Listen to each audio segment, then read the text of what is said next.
Nang magdalang emergency ng veterinaryo sa santuario ng mga hayop sa Kalawit, di nag-isapat ang isang araw para magamot ang mga may sakit na wild animals. At sa ikalawang araw, magkahalong kabiguan at tagumpay ang aming naranasan.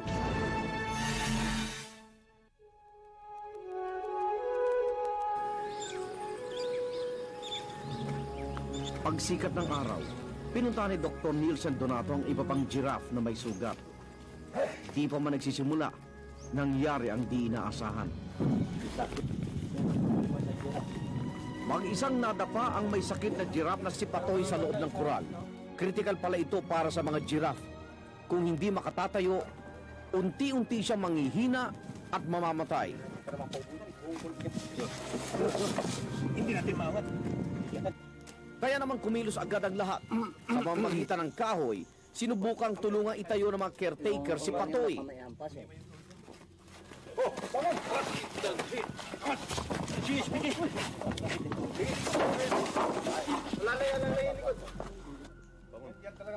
Dahil halos 1 tonelada o 2,000 pounds ang bigat ng katawan, nahirapan si Patoy na buhatin ang sarili, lalo na't may sugat pa ang kanyang kaliwang paa.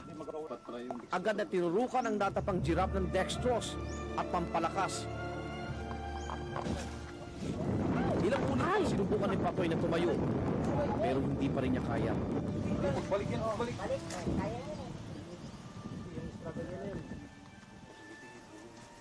Tumitindi ang init ng araw at nababalisa na rin siya. Kung hindi maaagapan, lalo siyang manghihina. Kaya naman mabilis na nagtayo ng puli ang mga tao.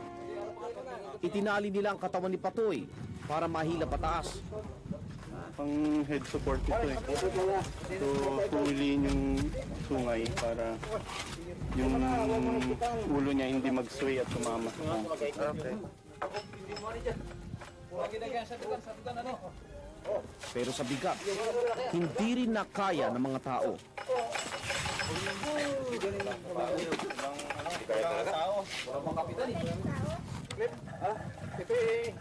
Kaya naman nagkabit na sila ng chain lock para mabuhat ang giraffe. Uy!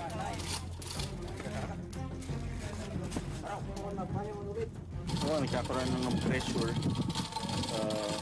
Nangangalay na yung kanyang mga legs. So, pag nangyari yun, magiging downer na siya. Yung downer, wala na pag-asa yun dahil naubos na yung strength nila, humina na yung mga limbs nila. Unti-unti na iangat ang katawan ni Patoy. Pero sa tuwing susubok na tumayo, bumabagsak pa rin siya. Isi, boba ka dyan. Habang tumatagal, lalong bumababa ang tsansang makabawi si Patoy. Kaya naman si Doc, panay ang monitor sa kalagayan ng hayop. Pero anumang pagpupursige ng mga taong tulungan si Patoy, hindi na rin ito nakayanan.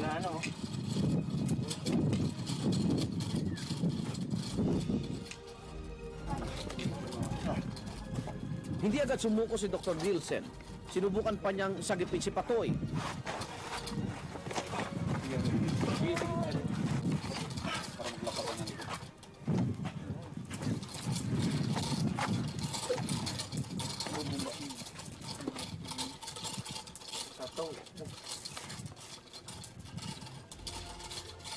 Gilang. May heartbeat pa.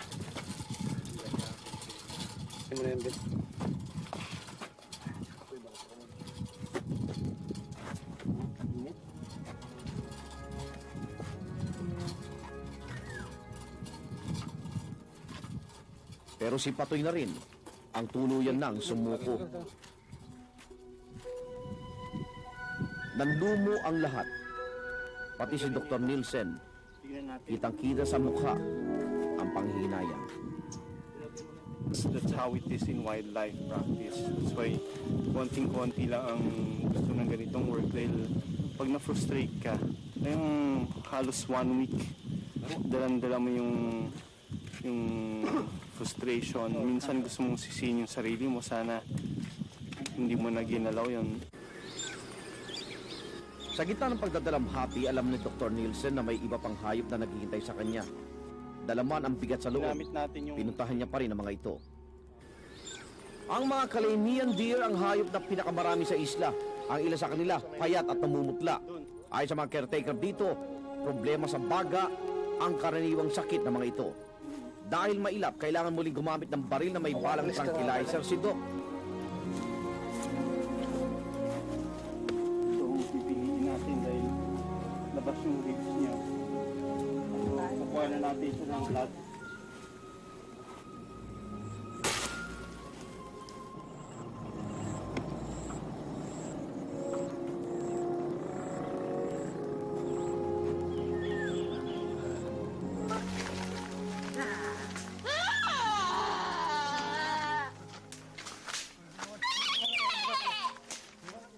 Sa pagkakataong ito, nagtagumpay na kami sa pagpakalma sa usa.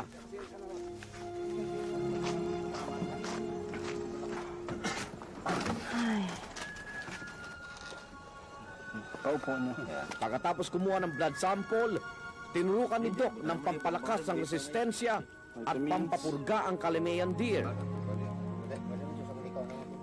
Pagkatapos ginupit ang tenga, bilang palatandaan na natingnan na ito ng doktor. Wala pang 10 minuto, tapos na ang gamutan. Pinakawalan na ang usa. Sige, kuntik. Hindi na, ni kung buliwan. Bye-bye. Ay. Nabuhay na naman ang loob ng lahat. Kaya pagkatapos nito, ginanahan ng grupo na mouse deer naman ang puntahan. Ha? Mga namumuting mata naman ang problema ng mga mouse deer sa isla. Sila yung pagganap ng ulan eh. Sino? Mag-uwa ka rin.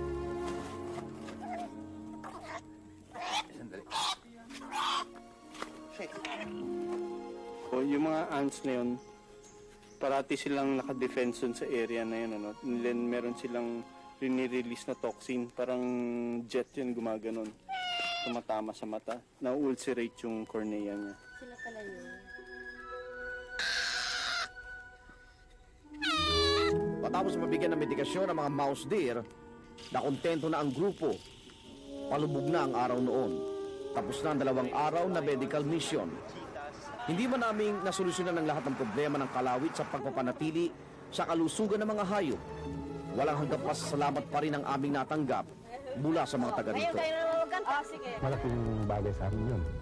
Para yung sistema na ituturo niya sa amin, kung talagang bigyan kami ng suporta talaga, maging sustainable yung ituro niya, palagay ko hindi man magamot lahat. Dahil hindi man tayo eksperto na sabihin kahit na yung grabe mabubuhay natin, no?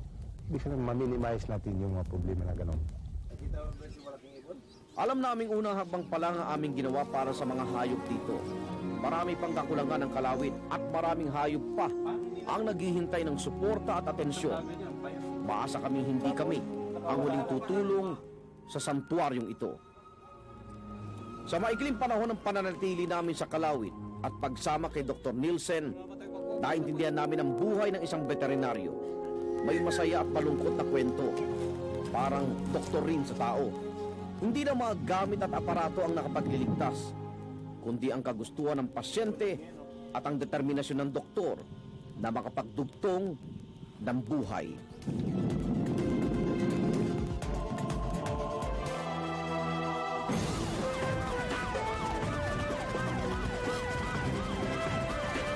Mamaya pagkatapos, pag umuubo sila, may kasama na naman dugo. Sakit sa buhaga dahil sa pagkain ng talangka sa pagpatuloy ng emergency.